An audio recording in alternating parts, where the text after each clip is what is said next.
For most women, getting married is a dream come true. It's something they have dreamt about most of their lives. But how do you know when it's the right time to say I do?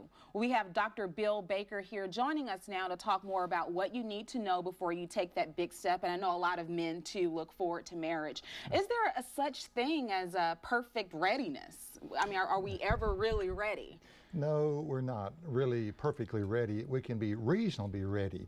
Our current divorce rate of 50+% of first-time marriages indicates to us that most people are ignoring the role of readiness.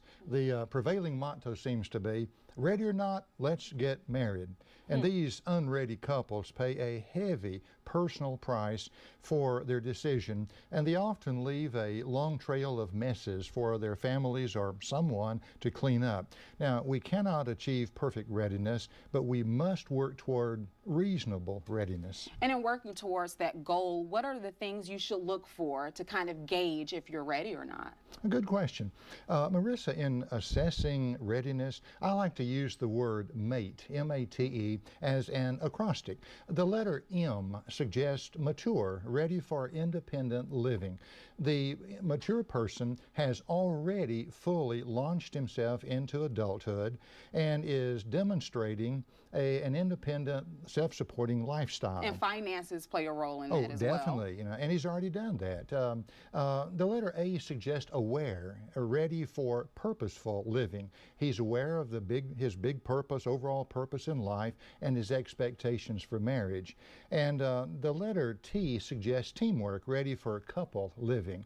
That is, he believes in partnership and has developed the skills for communication and problem solving that support teamwork. And the last letter, E, suggests equipped. He is already equipped in terms of educational training, financial stability, and basic survival skills. Now, these four criteria can help us to assess our readiness and can help us practice the old saying, trim your boat well, life's deeper than you think.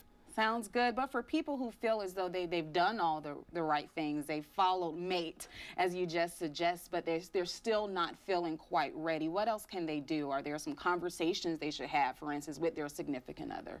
Well, as I mentioned in terms of the word MATE, trying to make that assessment for real maturity and whether or not we're equipped and so forth, they need to look seriously at their expectations.